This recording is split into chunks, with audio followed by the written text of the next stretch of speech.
భద్రాచలంలోని గురుకుల ఇంటర్మీడియట్ హాస్టల్లో ఓ మైనర్ బాలిక ఆత్మహత్యాయత్నానికి పాల్పడడం తీవ్ర కలకలం రేపింది. మడకం సరస్వతి అనే ఇంటర్ విద్యార్థిని తోటి విద్యార్థుల ఆదరణ కరువై తీవ్ర ఒంటరితనంతో మనస్తాపానికి గురై ఒకేసారి 60 టాబ్లెట్ బిళ్లలు మింగి ప్రాణాల మీదికి తెచ్చుకుంది. పాఠశాలలో ఎవరూ తనను పట్టించుకోకపోవడం, తరగతి గదిలో ఒంటరిగా ఉండటంతో మనస్తాపం చెందినట్లు బాధితురాలు తెలిపింది. ఈ విషయమై తల్లిదండ్రులకు ఫోన్ చేయగా తండ్రి కూడా మందలించడంతో తీవ్ర ఒత్తిడికి లోనై ఈ దారుణానికి విడిగట్టింది.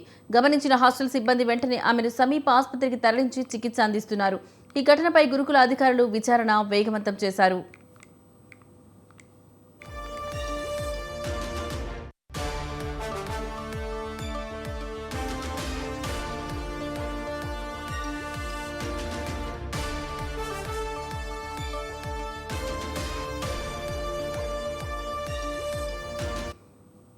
ఇక ఈ ఘటనపై మరింత సమాచారాన్ని మా ఎగ్జిక్యూటివ్ ఎడిటర్ రాజమౌళి ఫోన్ ద్వారా అందిస్తారు.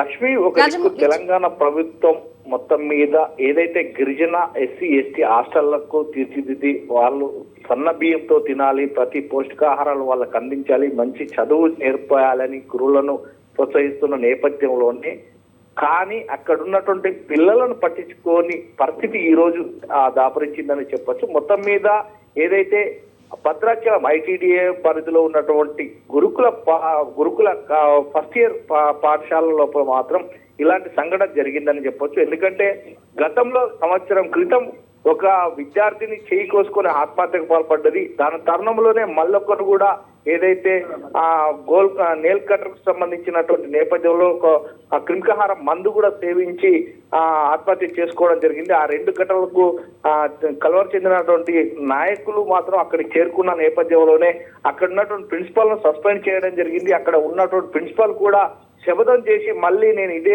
ఇదే సీటు ఖచ్చితంగా వస్తాను అని శపథం చేసి ఒక 15 రోజులు తిరగక ముందే మళ్ళీ అదే సీట్లోకి వచ్చిన దాఖలాలు ఈ రోజు చూస్తే మాత్రం ఒక ఫస్ట్ ఇయర్ స్టూడెంట్ మాత్రం తాను మానసికంగా క్షోభపడుతున్న వేళ నాకు ఎవరు ఫ్రెండ్స్ లేరు అని ఇంటికి వెళ్ళిన తరుణంలోనే అమ్మా నాన్న కూడా ఇప్పుడు కొత్త కాలేజీ కదా, మీరు బాగుండాలి బిడ్డ, ఫ్రెండ్స్ కలుపుకోవాలి అని తల్లిదండ్రులు ఓదార్చిన నేపథ్యంలోనే తాను కాలేజీకి వస్తే ఇక్కడ టీచర్స్ కావచ్చు, లేదంటే పక్కన ఉన్నటువంటి స్టూడెంట్స్ కావచ్చు, ఆమెను ఎవరు పట్టించుకోలేదు.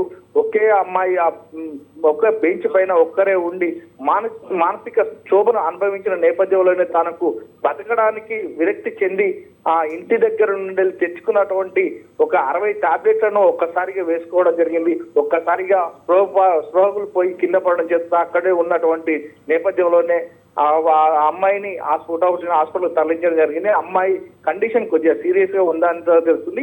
ఇదే నేపథ్యంలోనే అక్కడ ఉండాల్సినటువంటి ప్రిన్సిపల్ అక్కడ లేకుండా పోవడం, డైలీ అప్ అండ్ డౌన్లు చేయడం అలాంటివి జరుగుతున్నాయి. అక్కడ ఉన్నటువంటి నేపథ్యంలోనే మన స్వతంత్ర న్యూస్ ఛానల్ రిపోర్టర్ వివరణ కోరితే మేము వస్తున్నాం చూస్తున్నాం అంటూ కాలయాపన చేస్తుంది. ఇది ఆ ప్రిన్సిపాల్ లో 3వ నెంబర్ గా కూడా చెప్పొచ్చు. ఆ ప్రిన్సిపల్ ఉన్న కాలంలోనే 3 ఆత్మహత్య యత్నం చేసుకున్న ఘటనలు ఉన్నాయి. కానీ అక్కడ రాజకీయ నాయకుల కోణంలో తనకు ఆంధ్రప్రదేశ్ నుంచి ఒక మంత్రి అండగా ఉన్నాడు, నేను చెప్పింది రాజ్యం చేసింది చట్టం, ఇక్కడ నన్ను ఎవరు ఏం చేయలేరు అనే ఒక వింత పొగడ్లో అక్కడ ఉన్నటువంటి ప్రిన్సిపల్ పోతుందనేది మాత్రం అక్కడ ఉన్నటువంటి వర్గాలలో తెలుస్తుంది. కానీ ఆ అమ్మాయి స్థితిగతులు మాత్రం ఇప్పుడు కొద్దిగా సీరియస్ గానే ఉన్నట్టుగా చెప్తున్నారు. అక్కడ డాక్టర్లు ఇంకా వారు రిపోర్ట్ మాత్రం ఒక 5-10 నిమిషాల్లో ఇస్తారు అనేది తెలుస్తుంది. ఆ అమ్మాయి మాత్రం మానసిక శోభను అంటే అక్కడ ఉన్నటువంటి టీచర్స్ కావచ్చు, నైట్ సెక్యూరిటీ చేయాల్సినటువంటి వాచ్మెన్లు కావచ్చు, లేదంటే నైట్ ఆల్ట్ చేయాల్సిన టీచర్స్ కావచ్చు, ఎవరైనా వారి కన్న కూతురులాగా కన్న బిడ్డల్లాగా హక్కున చేర్చుకొని అందరికీ బుద్ధులు చెప్తూ మీకు మేము ఉన్నామని భరోసా ఇవ్వాల్సింది పోయి ఎవరు పట్టించుకోకుండా ఎవరి పాపన వారే పోయి వారిని ఒక మానసిక క్షోభకు గురి చేస్తున్న నేపథ్యంలోనే వీరిపైన తగిన యాక్షన్ ఎంబడి తీసుకోవాలని ఇప్పటికే గురుకులాలకు సంబంధించినటువంటి ప్రిన్సిపాల్ల పైన యాక్షన్ తీసుకోవాలని ప్రభుత్వాన్ని విన్నవిస్తున్నారు అక్కడి జనం. ఈ నేపథ్యంలోనే తన కూతురు ఆత్మహత్య ప్రయత్నించిన నేపథ్యంలో తల్లిదండ్రులు కూడా అక్కడికి చేరుకుంటున్నారుగా తెలుస్తుంది. వారి రోదనలు మాత్రం అంటే మా కూతురు కొత్త హాస్టల్ అయినప్పటికీ కొత్త కాలేజీ అయినప్పటికీ ఆ అమ్మాయిని వీళ్ళు ఎంతో బాధ పెట్టుంటారు, ఎవరు పట్టించుకోలేదు, అందరిని హక్కున చేర్చుకోవాలి. ఈ నేపథ్యంలోనే తను ఆత్మహత్య చేసుకోవడానికి కారణం అయితే మాత్రం ఆ కాలేజీకి సంబంధించినటువంటి ప్రిన్సిపాల్ వాళ్ళ అక్కడ ఉన్నటువంటి టీచర్సే కారణం అంటూ కూడా తల్లిదండ్రులు రోదలు వాదిస్తున్నట్టు మనకు తెలుస్తుంది Lakshmi. Right Rajamouli, thank you for the updates.